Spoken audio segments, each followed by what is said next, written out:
Hello दोस्तों, कैसे हैं आप लोग। हमारी आज की कहानी का नाम है व्रत। अरे अम्मा जी भी हैं क्या? नेहा जी आपने बताया नहीं, तो फिर कल शाम को आप अम्मा जी को लेकर आइएगा। हमने घर पर कान्हा के जन्मदिन का उत्सव रखा है। अम्मा जी का आशीर्वाद भी हमें मिल जाएगा। बरखा बहुत विनम्रता और आदर से हाथ जोड़कर निमंत्रित कर रही थी। हाँ हाँ, हम सब आएंगे। अम्मा जी तो पिछले महीने ही आई हैं, समय ही नहीं मिल पाया बताने का। नेहा ने मुस्कुराकर प्रत्युत्तर दिया था। तभी से राधिका जी उतावली होने लगी थी। कल उत्सव में जाना है। वैसे तो वह कहीं जाना नहीं चाहती, लेकिन बरखा के निमंत्रण देने का शालीन तरीका और खुद के प्रति इतना आदर भाव उन्हें भावुक कर गया था। वैसे तो कोई भी आए जाए वो बाहर के कमरे में नहीं आती थी, लेकिन बरखा की आवाज़ और जन्माष्टमी उत्सव की बात सुनकर वह बैठक में आ गई थी। तभी बरखा ने उन्हें देख लिया था। पता नहीं उन्हें आता देख नेहा कुछ संकोच में पड़ गई थी और जल्दी से बरखा को बाहर ले गई थी। ना ही कोई परिचय करवाया, ना कोई बात। शायद बहू को मेरा किसी से मिलना बात करना अच्छा नहीं लगता है, पर क्यों मन विचलित हो उठा उनका। सब मतलब के रिश्ते होते हैं। बहू को तो सास कभी अच्छी ही नहीं लगती। मन में सोच विचार तीव्र हो गया था। बरखा के घर जन्मोत्सव में जाने के लिए अपनी सारी साड़ियां फैलाकर परख रही थी। काल्पनिक परीक्षण साड़ियों का करने के बाद भी तसल्ली नहीं हो पा रही थी। सोचा बहू की राय के अनुसार साड़ी पहनेंगी। अच्छा माँ, हम लोग चलते हैं। सुनीता ने सब्जी रोटी बना दी है। आज उसको जल्दी थी। अगर आपको इच्छा हो तो दाल चावल बना लीजिएगा। नेहा ने दूसरे दिन सुबह कार की चाबी उठाते हुए कहा। तो आज भी ऑफिस है, छुट्टी नहीं है? आज तो जन्माष्टमी है ना? राधिका जी ने आश्चर्य से पूछा। छुट्टी? क्या माँ, यहाँ कहाँ? पर बेटा, आज तो कृष्ण जन्माष्टमी है। तूने सब्जी रोटी क्यों बनवाई? आज ये नहीं बनता अपने घर में? नहीं बनता? मतलब फिर क्या बनता है आज माँ? ठिठक कर बहू ने पूछा।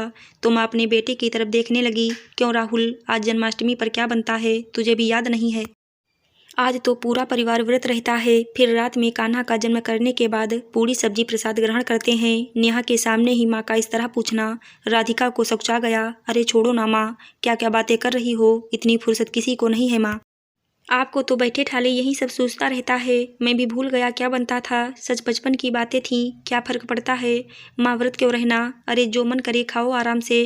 कौन से जमाने की बातें कर रही हो तुम भी। अब कोई नहीं रहता ये व्रत, राहुल ने एकदम झल्लाते हुए कहा और फटाक से कार की ओर चल पड़ा। ठीक है, तो भूल गया होगा, पर मैं आज अपने लड्डू गोपाल जी के जन्मदिन पर व्रत रखूंगी। मुझे नहीं खानी सब्जी रोटी, राधिका जी कहते हुए अंदर चली गई थी। मन खराब सा हो गया था उनका। नेहा, तुम ऑफिस जा रही हो? शाम को तो उनके घर जाना है ना? वो बुलाने आई थी जन्मोत्सव के लिए। राधिका जी ने बहू की तरफ मुड़कर देखा। तब तक बहू बाहर की ओर बढ़ चुकी थी। अब देखते हैं माँ, जरूरी नहीं है कि वो बुलाने आई थी तो अब जाएंगे ही। ऑफिस का कितना ज़्यादा काम है, पहले उसे तो निपटा लूँ। वैसे भी आपको तो वहाँ जाना नहीं है, मैं थोड़ी देर के लिए चली जाऊँगी, कहती नेहा कार में बैठ गई थी। आपको तो वहाँ जाना नहीं है, क्या कह गई बहू। राधिका जी हतप्रभ सी रह गई थी। क्यों नहीं जाना है? वो बरखा तो बार बार अम्मा जी को साथ लाने का आग्रह किए जा रही थी। ये बहू मुझे अपने साथ कहीं ले जाना क्यों नहीं चाहती है? उस दिन राहुल भी कह रहा था माँ को पास पड़ोस में घुमा लाओ या मार्केट ही घुमा लाओ। तब भी नेहा खामोश ही रही थी, बल्कि चिढ़कर यही कहा था। अरे हो गया पास पड़ोस, सब ऐसे ही हैं। मार्केट जाके माँ क्या करेंगी? इन्हें कुछ खरीदना ही नहीं है, बता देंगी तो मैं लेती आऊँगी। इन्हें जाने की क्या ज़रूरत है। मैं बूढ़ी हो गई हूँ, बहू को मेरे साथ जाने में खराब लगता होगा। ठंडी सांस भरते हुए राधिका जी ने सोचा। मुझे भी कौन सा बाहर घूमने का शौक चढ़ा है, जाए जिसे जाना हो। लेकिन आज जन्माष्टमी के उत्सव पर जाने की ललक उठ रही थी उन्हें।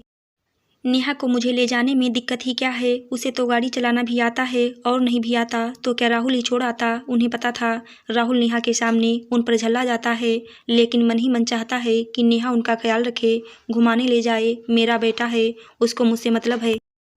बहू तो बस खाना पूर्ति का मतलब रखती है मेरे साथ। इतने आत्मीय रिश्तों में कोई स्वार्थ थोड़ी होता है, बस थोड़ी सी परवाह किए जाने का स्वार्थ होता है बस। अपने कमरे में आकर बैठी ही थी कि सुनीता उनकी साड़ियाँ आयरन करवा के ले आई।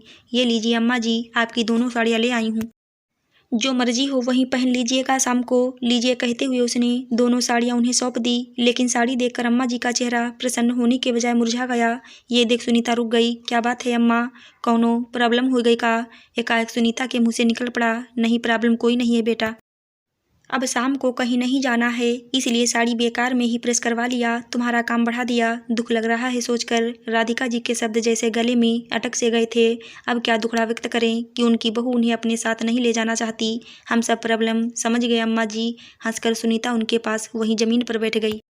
क्या समझ गई तुम? राधिका ने आश्चर्य से उसकी तरफ देखकर पूछा। यहीं की दीदी जी आपको साथ क्यों नहीं ले जाती? सुनीता हंस रही थी।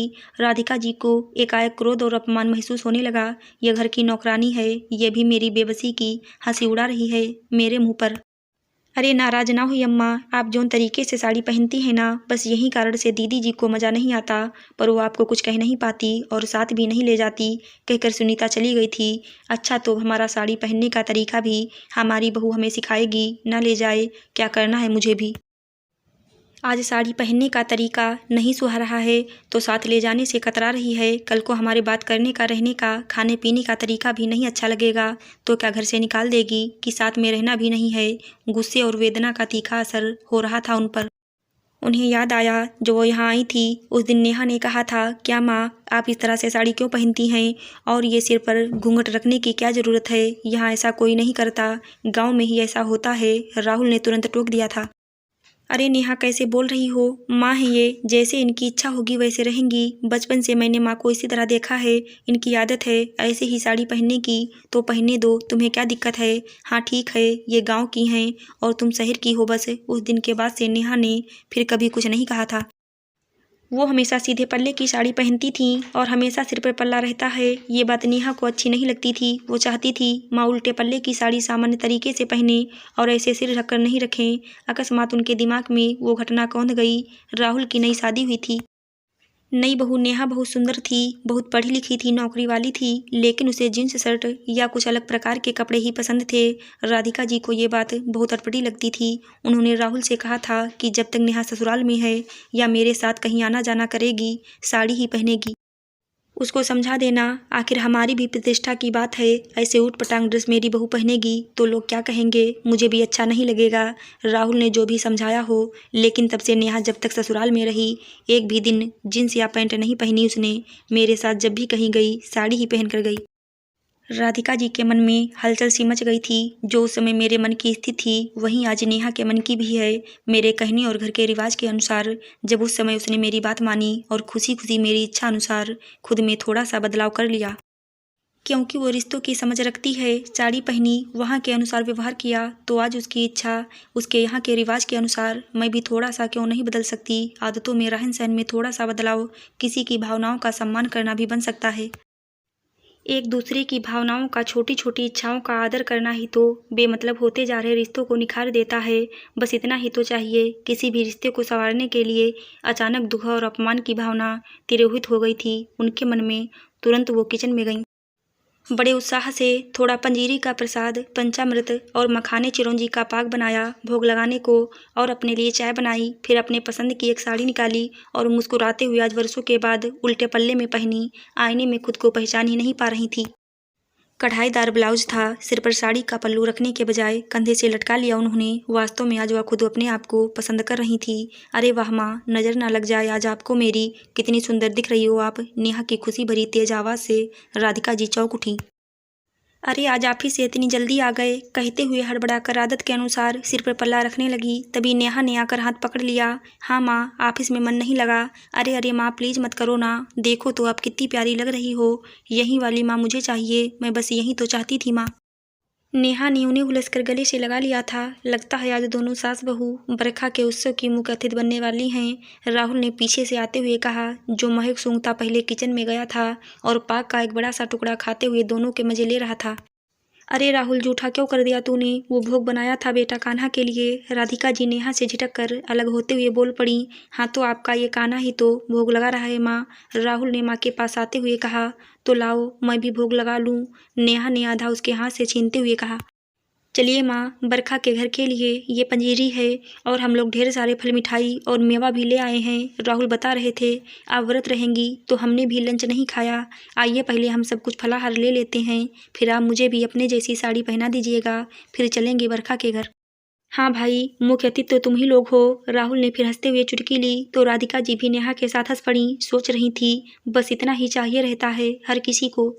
आशा करती हूँ दोस्तों आपको हमारी कहानी ज़रूर अच्छी लगी होगी। धन्यवाद।